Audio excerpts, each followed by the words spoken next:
Oh boy, oh boy. New DLC, boys, announced.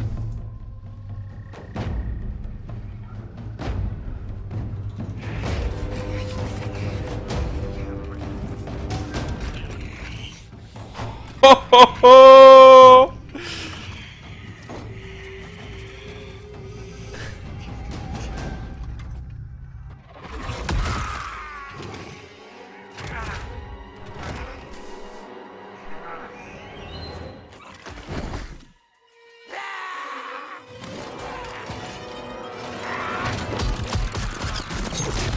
This is like a scene from the Predator.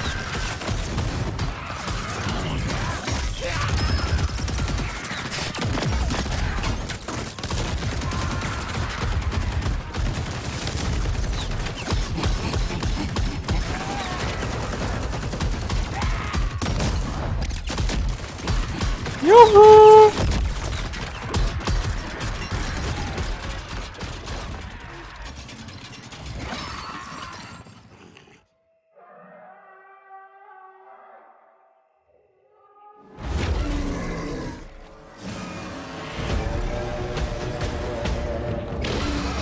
Oh shit.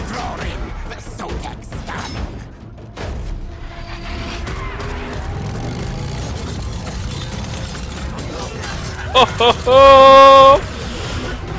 Ho ho ho!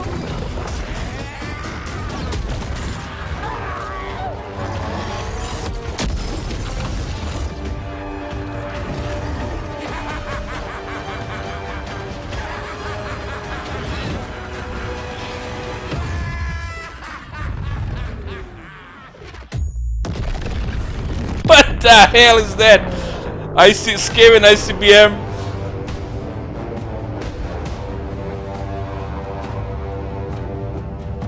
What the hell? We need to watch it again.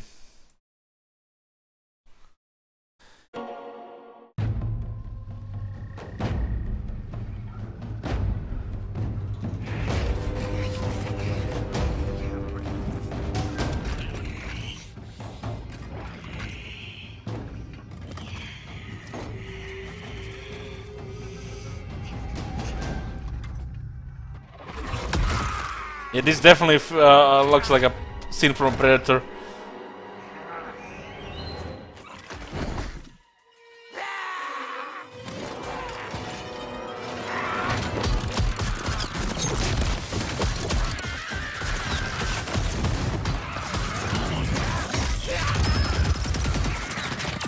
I like these ranged weapons. We're getting automatic weapons.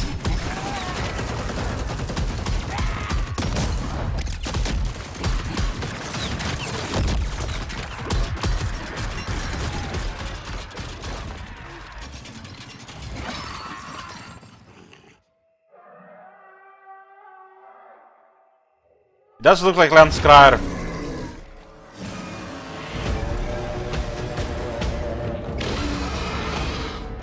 Withdrawing the Sotek stun.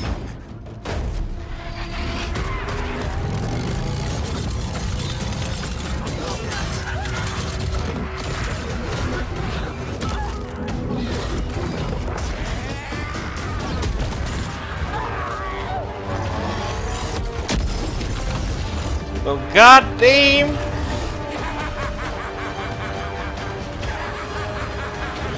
That Skaven is crazy. What the hell is this shit?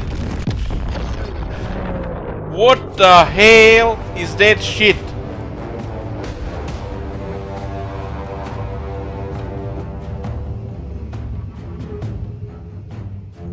It's coming in 13 days. Okay, then we need to wait that long.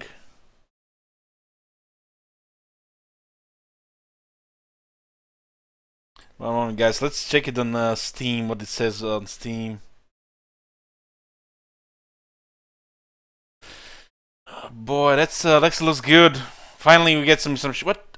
Finally, we're getting some. Why is it showing me artifact? Finally, getting some more variety units there. Let's we search it.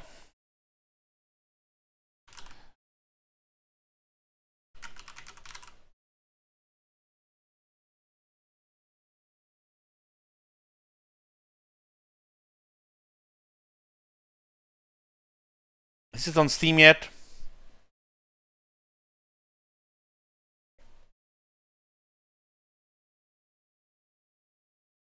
Prophet and Warlock. 7 under €8.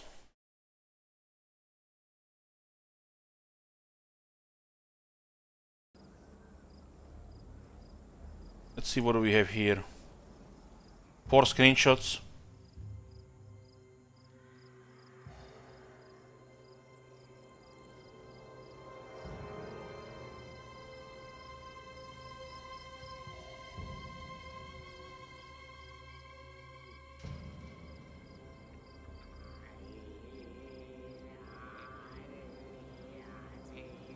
New DLC means new page, of course, of course.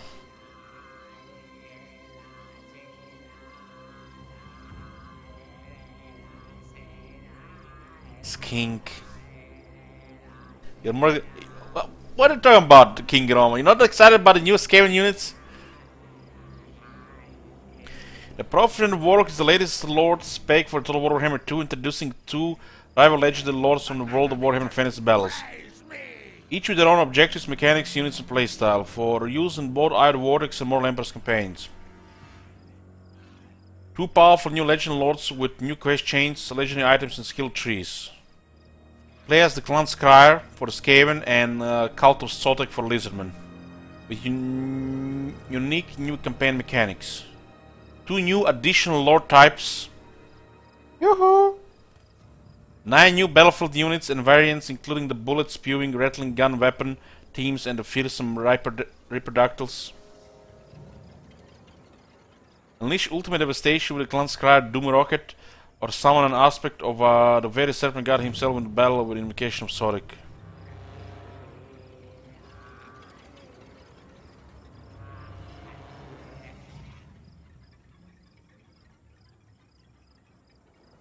Background. The Great Serpent Sotek may sleep, but Tehenauin, Mama Jamba, his most devoted prophet, does not. The time has come for the foul Skaven to pay the butcher's bill for their plague-spreading acts, and pay their will with their very lives. Tehenauin marshals his fellow red-crested skinks. Didn't the defendant Jenkins say he's gonna eat a lemon live on stream if the next lord is gonna be skink? What did he say about the lemon? Remind me about the lemon story.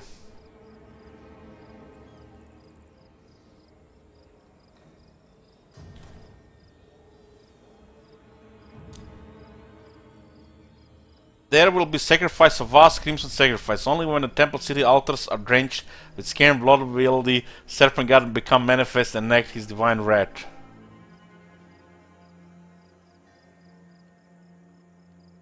Skink armies, guys, don't be mad. We're gonna start with this faction and we're gonna be recruiting Saurus as usual. Business as usual, right?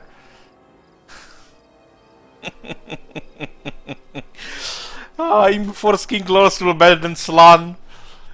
Come on, don't say such things. But the Skaven do not sit idly by while the Tehenauin plans his crusade. We're gonna have to learn how to say this. Tehenauin. Scenting a great warpstone deposits in the jungles of Luster, the Arch Warlock engineer Ikit Claw has claimed the Star Tower in the name of the clan Skryre. So he's gonna start in the Star Tower in the Outer Vortex, a staging post from which to delve deep into the continental interior.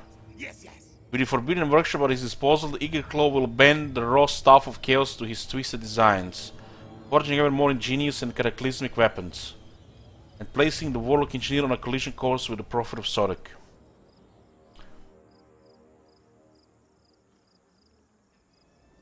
So new legendary lords and factions. Ikit Claw, the Warlock Engineer, for the Skaven and listed clan Skryre. Ikit Claw, like all of the Skaven kind, is naturally suspicious, untrusting, untrustworthy, and treacherous. His aptitude for science and invention is unrivaled. But as well as being the greatest Skaven Warlock Engineer of all time, Ikit Claw has also developed an awesome command of the winds of magic. His exceptional scientific knowledge and magical powers have made him indispensable to the Council of 13. In his quest for destruction, Ikit seeks to realize his grandest design, the mighty Doomsphere, and he will stop at nothing to unleash it upon the world. Doomsphere.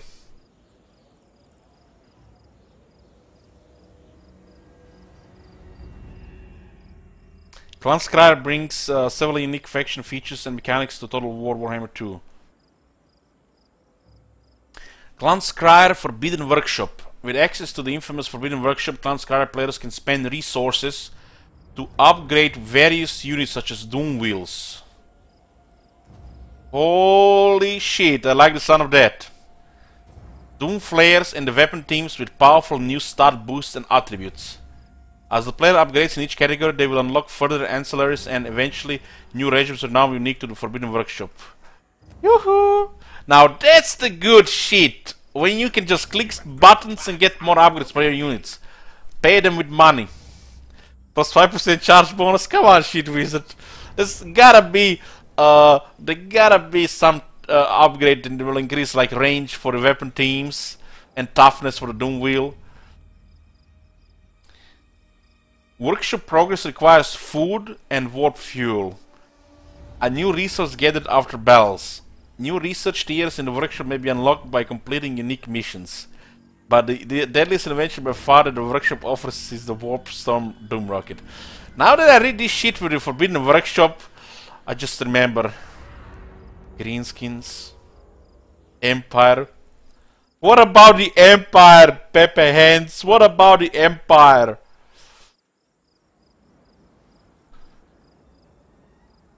Warpstorm Doom Rockets. Doom Rockets are outlandishly powerful weapons, deployed in battle as an army ability. They are crafted in the Forbidden Workshop and can be stockpiled for use. Though only one Doom Rocket from the stockpile may be launched per battle, perhaps the most powerful weapon wielded by any of the races in the Warhammer 2. A single Doom Rocket is capable of wiping out multiple units in a single strike, sending dust and debris skywards in an incinerating mushroom cloud. Oh god. They gave weapon, they really gave this Skaven nukes. I know, shit wizards, I know. They really gave Skaven nukes. Mushroom clouds on the battlefield. Another victory! Praise me! Doomsphere. While the Under Empire is a feature newly available for the Skaven factions, see the Doomsphere update notes for more details. Only Clan Skryre can build a Doomsphere within the Under cities they establish. This immense Warpstone bomb is powerful enough to completely destroy any settlement it is constructed below. What the hell? You're gonna be able to blow up Karazakarak and the Castle Dragonhof? No. No. Completely destroy any settlement? No. You just poof, there goes tier 5 city. Just like that, poof.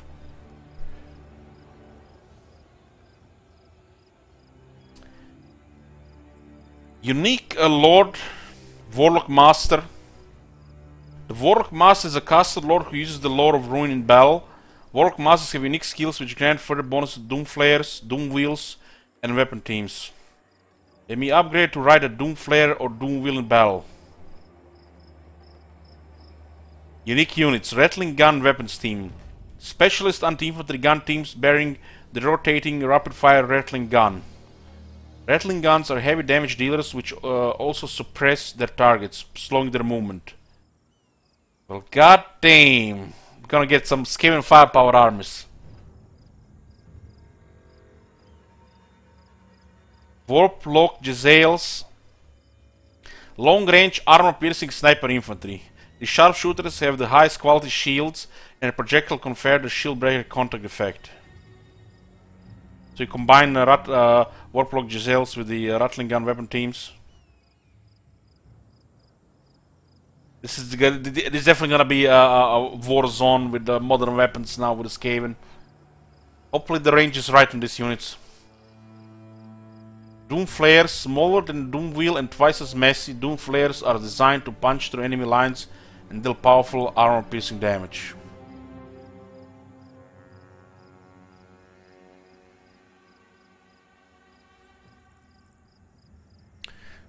Okay, too much reading. I need to get some water, guys. Give me a minute.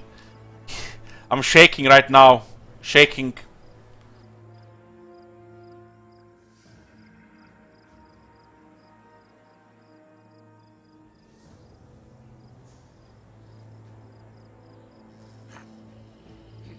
Great victory! Tell the clan!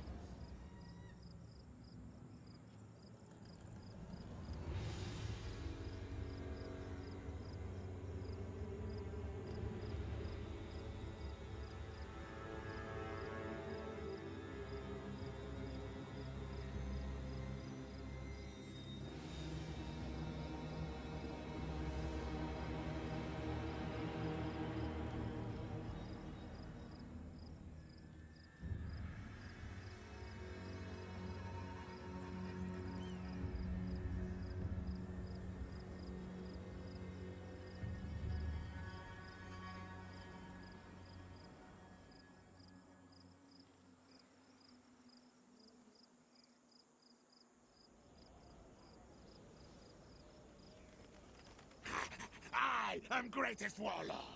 Yes, yes.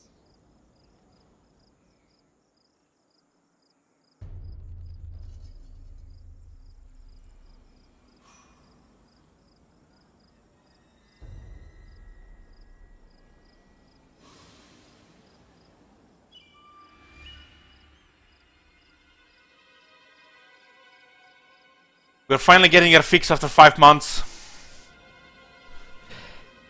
Regiments of Renown. These unique elite variants are unlocked for recruitment as Zicked Claw and his lords level up. But they say it's gonna be for all the Skaven.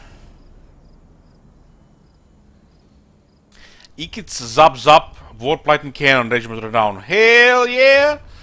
These are cannon artillery pieces stun their enemies with a zap, counter effect increasing the target's ability cooldown times. Clan Vulcan Tail Slashers. Clan Rats with shields. Fire vermin with high weapon strength who deal flaming attacks while being immune to the effects of flame weapons themselves. You send this guy and then just start with the warfire. Blight Scabs, Plague Pack, Plague Monks, Sensor Bearers. Heed the word. Blight Scabs, Plague Pack have the Migo Gary's ability. The Migo. What the hell? Granting the immune to psychology attribute to nearby friendly units. Holy shit, immune to psychology? Well, that is gonna be. Shame we can only have put one in the army.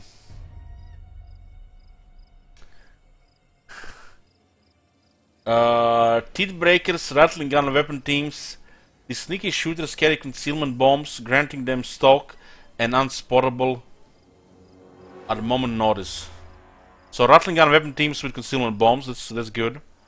Council Guard, Stormworm halberds, deal in the protection of their masters. The Council Guard are unbreakable and have the Guardian ability. Now that's some good shit.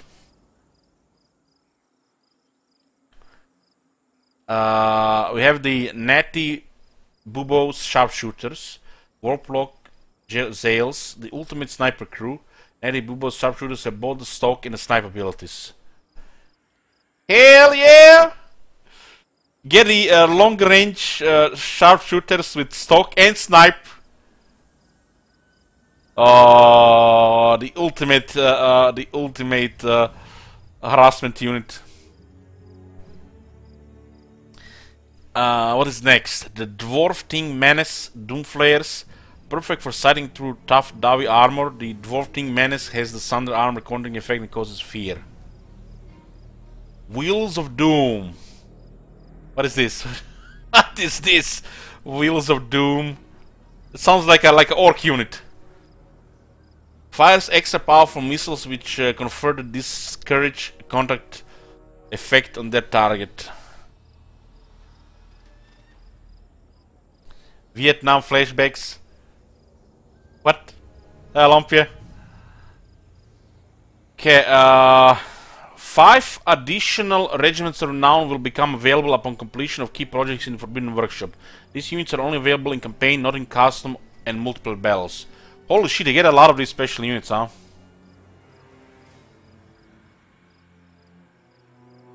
Warfire's Wheel, Doom Wheel, an augmented Doom Wheel with improved melee stats and the regeneration attribute. Hell yeah! Improved melee stats and regeneration on a Doom Wheel? Sold. Black Hole Flares, Doom Flares. These enhanced Doom Flares have improved melee stats and cause fear. Huh. The Doombringers. Warfire Thrower weapons team. With increased melee stats and the unbreakable attribute, this Warfire Thrower team can target other units in melee if attacked. God damn it, don't give me melee buffs for the weapon teams. Give me better range stuff.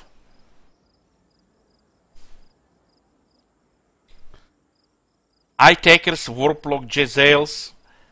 Headshot, the Eye Takers enhance Jezzail deal increased damage and blind their targets, reducing their accuracy, melee attack and melee defense. Death Dealers, Rattling Gun weapon teams. The Rattling Gun perfected. These weapons teams fire their hails of bullets at longer range, dealing greater damage and with reduced reload times. Ooh, this sounds awesome. This sounds good. Hopefully the units are gonna be glitched. This sounds good. No Red Ogres Regiment Renown and no Regiment Renown Death Runners. I mean, screw the Red Ogres, but no Regiments Renown for Death Runners. I hoped for one. This sounds good, the dealers. Okay, Mamba Jumbo Prophet of Sotek leads Cult of Sotek for the Lizardmen. Tehen Hoin, the Red Crested Skink, emerged as the charismatic Prophet of Sotek after devastating plague was spread across last year by Clan Pestilence. As he had led a migration out of the defiled city of Chakwa, where the disease began, he prophesied the coming of the Serpent God and rallied the surviving population of Lizardmen to join his counterattack. Look at this, his smug face. As Sotek's cult grew, he too did the prophets following, and for many years, then Hoin had led his apostles to many victories, slaughtering countless captives and sacrificial offerings in the hope that their spilled blood would bring forth the Serpent God himself. Skink, Hola Skinks. The Call of Sotek faction brings 2 new companion mechanics to Total War Warhammer 2. The Prophecy of Sotek. Tehenawin believes that with sufficient sacrifices, the Serpent God might yet return, bringing a salvation of the Lizardmen and the extermination of the Skaven. Yeah, the Lizardmen definitely need some salvation, man. The Grand Pepe needs help. All the help he can get. All the help he can get. Tehenawin will be issued with a series of unique missions, and the completion of which grants access to new forms of sacrifice. When performed, this reward Tehenawin with unique banners, followers, powerful temporary effects, regiments of renown, and more.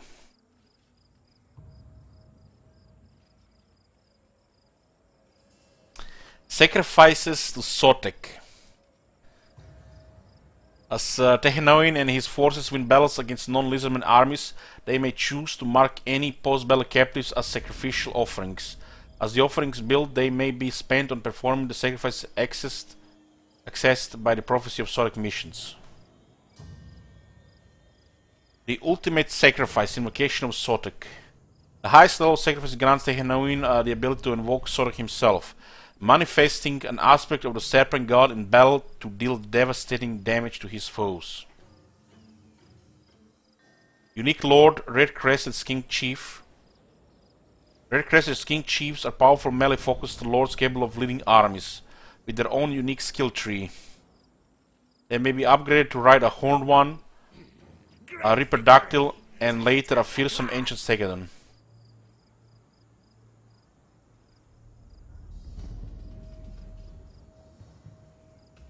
Unique units.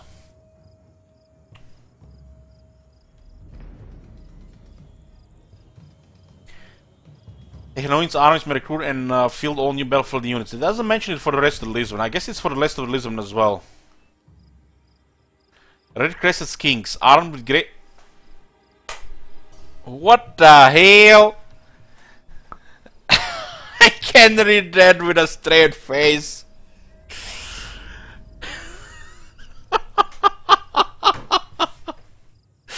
Red Crested Kings, armed with great weapons. Red Crested Kings deal armor-piercing damage. Moving at a tremendous pace, they are well equipped to swiftly outflank the enemy and strike from the side or rear. Well, god damn! We're getting another skink unit. Hopefully they have some armor at least. The skinks are one of the weakest units in the game to splash damage. Even weaker than any of the Skaven units to splash damage. Because they're in such a tight formation. Salamander hunting pack. They do even have less health than goblins, the current skink units. Salamander hunting pack. Powerful ranged attack monsters that hurl fireballs, deal flaming attacks in melee and cause fear. Their high speed enables them to reposition swiftly in the field. Ancient Salamander. A vast and venerable salamander hurls huge fireballs, dealing high damage and making the target more vulnerable to further flame attacks. The Ancient Salamander also deals flaming attacks in melee and causes terror. So we get a monster unit of salamanders and a big salamander. Reaperdactyl Riders, flying anti-infantry cavalry ridden by skinks, dealing powerful armor-piercing damage in melee. Oh boy, I'm excited about this one, the Reaperdactyl Riders. This is what they need to support those Saurus, so that they don't have to grind all day. This sounds good. This sounds a good addition. Hopefully they'll not melt in 3 seconds. Ancient Stegadon, Engine of the Gods. What the...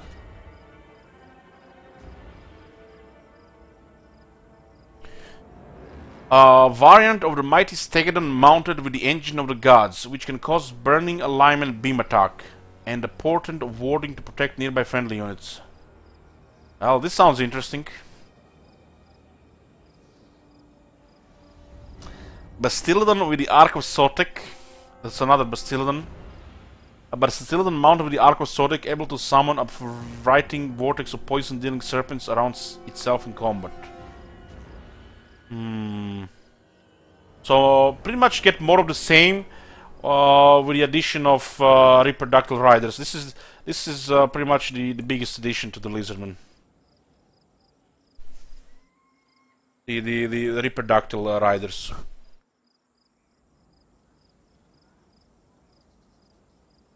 We have to see what this special dinos will do. Reaperdactyl.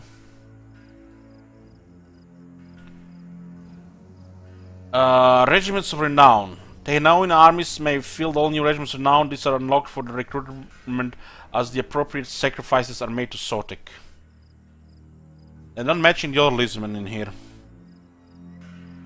The Thunderous One, Ancient Stegadon, armed with the Judgment of Zakmak ability. The Thunderous One calls down bolts of lightning to strike enemies engaged in melee. Star Chamber Guardians. These venerable warriors have expert charge defense, magic attacks, and the Guardian attributes. So, Temple Guard now. Colossadon Hunters. Reaperdactyl Riders. Expert monster fighters. The Colossadon Hunters have bonus versus large ability. Pop Hopak Cohort. Cold One Spear Riders. The Pop Hopak cohort. What the hell? The Pop Hopper. What the hell is this name? The Pop Hopper cohort did not have the primal instinct trait and are gifted with both Vanguard deployment and immune to psychology attributes.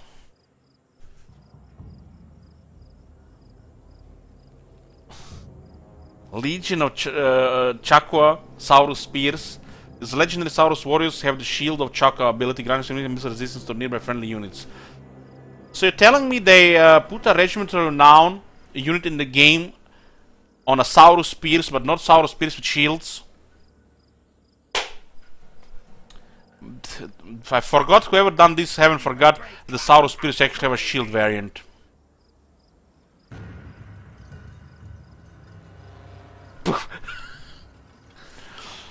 The Umbral Tide, the Salamander Hunting Pack, Tireless and Stealthy, the Umbral Hide have both the stock and perfect figure attributes. Oh, this sounds good. This sounds good. Cohort of Sotek, Red Crescent Kings, Grizzled Veterans. The cohort of Sotek are unbreakable and have the Refuse to Die ability, which temporarily halts their hit points lost in battle. What? What the hell? They give this such strong ability to Skinks? Of all units to Skinks? Temporarily halts their hit points lost in battle. I wanna see this ability on other units, other factions, not on Skinks. Temporarily halts their hit points lost in battle. That sounds very strong. On Skinks? What's next? Pahawks, Sentinels, Talon Riders. These agile winged warriors have the dodge attribute, conferring 20% phase resist, and drop rocks of sundering, thereby reducing the target's armor. Huh. No horned one. I mean, they do have blessed units, so this doesn't really matter that much. Well, the Lizardman side of things don't look so impressive as the Skaven side of things, I have to say. The Reaperdactyls might be a great addition to the Lizardman armies. The rest of it, we have to see them. We have to see for ourselves. Lots of mumbo jumbo here. The Engine of the Gods, the Ark of Sotek, got the Great Weapons Kings. Okay, the Lizardman side of things don't look as impressive as the Skaven side of things. I mean, this is we are talking about a range-dominated game, and the Lizardmen again get shit when it comes to range. And this Skaven gets all kind of new range shenanigans. This is a range-dominated game. Until melee units get more missile resistance or natural missile resistance, it's gonna stay a range-dominated game. So a lot of this mumbo jumbo, it's like we have to see, it's like just bunch of more melee units. Not a single range unit, everything melee.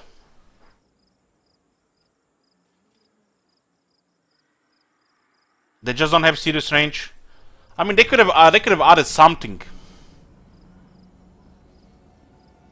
But the Reproductive Rider sounds awesome. I'm looking forward to trying them.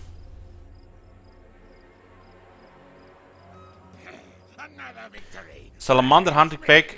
Ooh, okay, my bad. This might be something. This might be something. Okay, my bad. This might be something. This is a ranged unit. Okay, we're gonna have to see that. Let's see if they post any patch notes.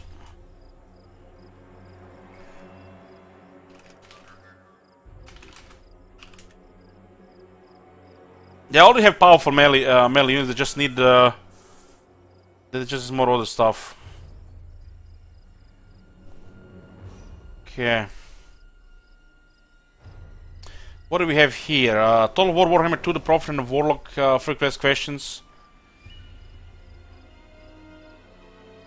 The campaign pack.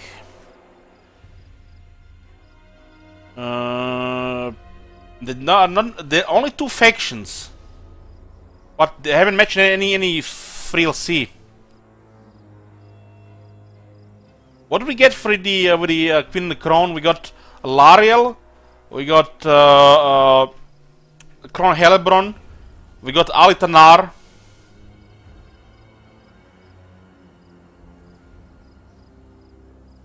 Field series mentioned. Okay.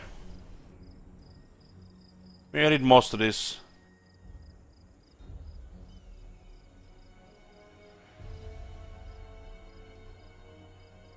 Okay, there it's getting released on 17th of April. Repurchase, Mambo Jumbo.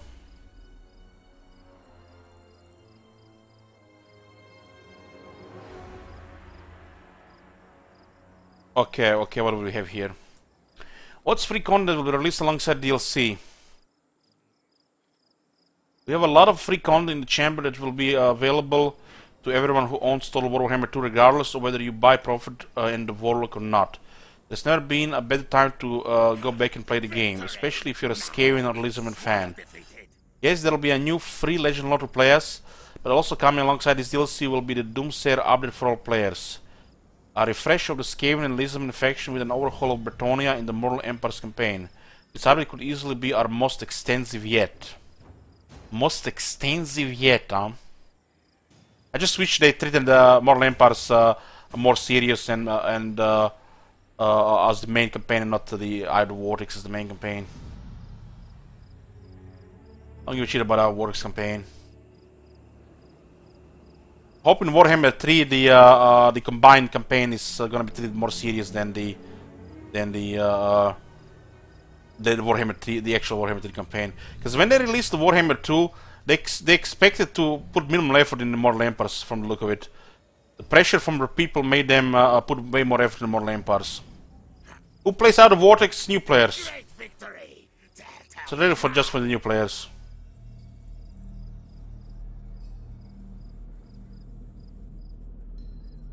We'll be getting into all the details soon, but there's a quick taster on what's in store for both Bretonnia, as well as in city's new feature, the Skaven Under Empire. The Under Empire is a new feature coming to all Skaven Legend Lords on the Prophet and the Warlock release day. Following the release of the Vampire Coast faction, we saw a lot of fans calling out for something similar for the Skaven, and we listened. The Pirate Coast mechanic in Curse of the Vampire Coast laid the foundation for this feature, but it's so much more in depth and allows all Skaven factions to build a secret base of operations known as the Undercity, deep beneath any settlement. Holy shit! Through conquest or a use of agent factions.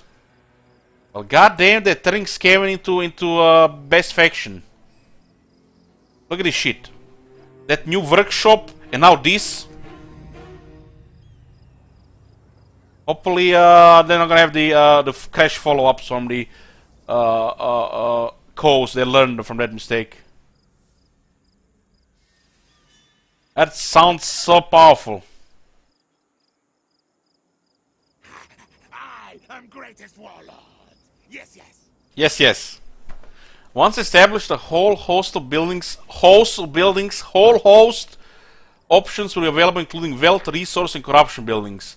Undercities also support the ability to either summon a Verminous army to rise up and attack the settlement above, or if you're playing Clan Skryre, to detonate a Doomsphere device which, if not detected, can blow the settlement above to ruins.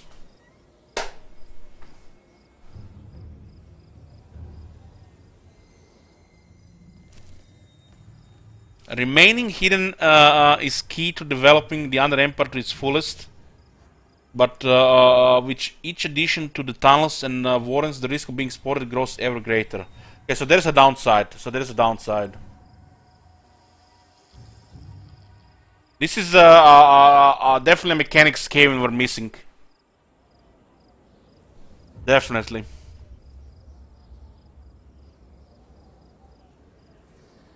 If spotted, undercities can of course be destroyed. A little bit of red poison goes a long way. By those that rule the settlements above ground. Discovering whether a verminous nest lies beneath settlement can be achieved through the construction of specific buildings. Deploying heroes in close proximity to search for the red men, or for the Skaven to blow their cover by building too much. It's some kind of great mechanic. Great mechanic.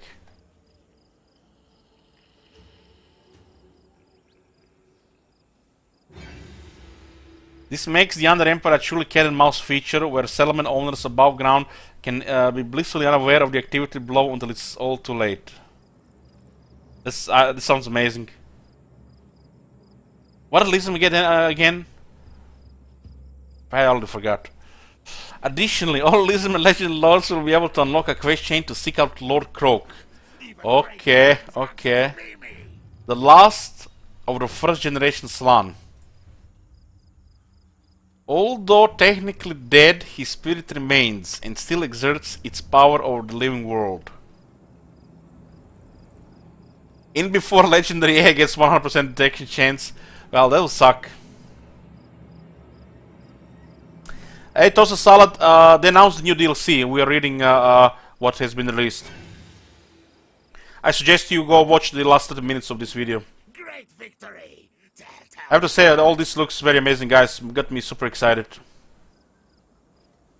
Once Croak is found, he will join the player's faction as an immortal hero, boasting a completely unique skill tree and devastating campaign map abilities. What? What? A hero, Lord Croak? So they don't call him Lord Croak, you know, because he's a hero here. That sounds interesting. Skryre in the Green Knight.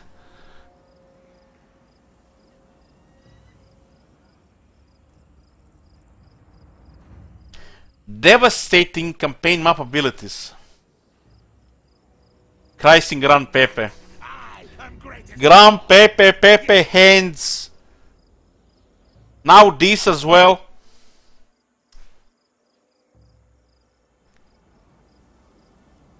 What's in the free Old World update that will be released alongside the DLC?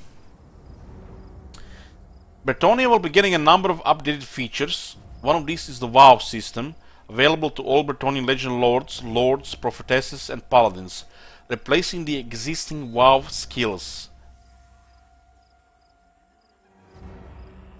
Each character will still need to pledge themselves to a WoW to undertake a task to demonstrate their devotion. Upon taking up their pledge, the character will receive a trait linked to the conditions of the task, which could be anything from defeating enemies in battle to constructing certain buildings in their home region. Upon completion of the tasks, the WoW will be granted and the character will be able to progress into subsequent WoWs.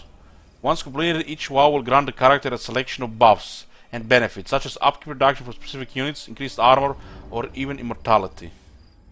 Well, god damn! Gonna like Bretonnia even more after this shit. This sounds awesome.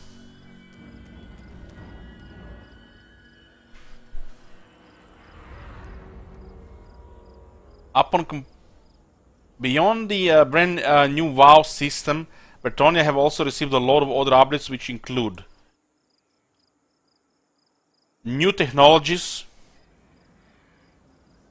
a new Trident of Manan weapon from Albrecht. It's about time. A new Confederation dilemma. All Bretonnian lords start the game mounted in campaign by default. Yoo-hoo! Good morning, CA! You remembered. Free peasant mob upkeep when not exceeding the peasant economy cap. Peasant mob meta. General Bretonnian garrison improvements. Hell yeah! Oh, this is the good stuff. The good stuff. Maybe having finally enjoyable long Bretonnian campaigns. Maybe Bretonnians live more than 5 minutes now. Don't get me wrong, guys. Bretonnia is very powerful when played right. Their cavalry is second to none. But stuff like this just makes it way more enjoyable. Increased turn duration for a Green Knight.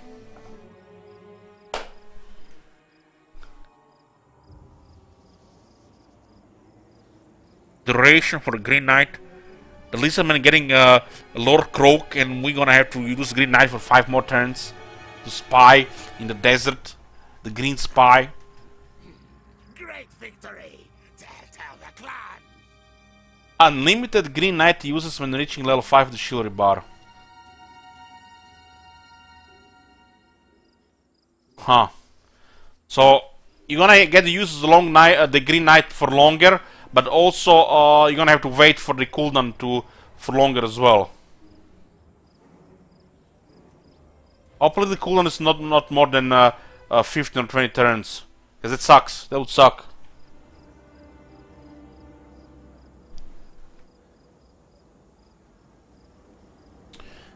We're getting these boys in 13 days. 13. We didn't have to wait another 4 weeks. This is earlier than I thought we'll get it.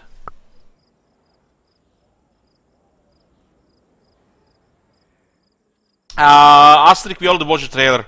But I guess we can watch it again. One more time.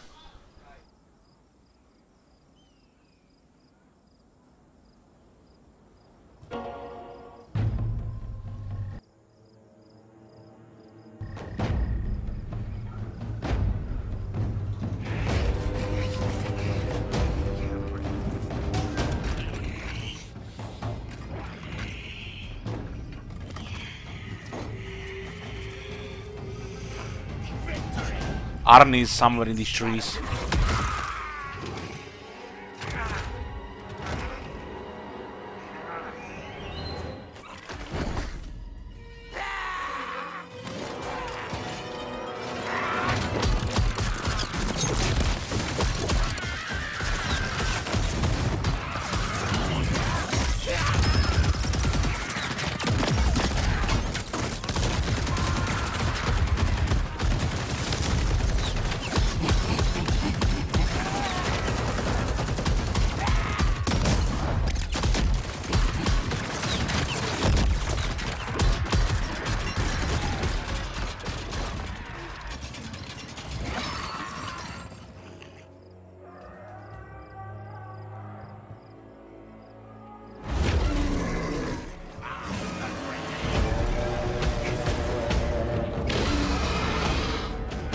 Drawing the Sotek stun.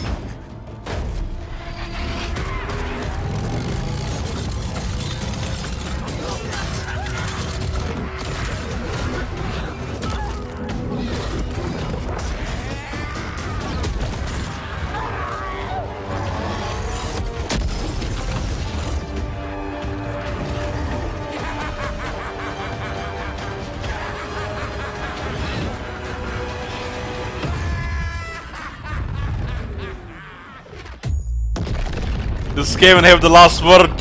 Fuck, it's Lizardman! Suck it!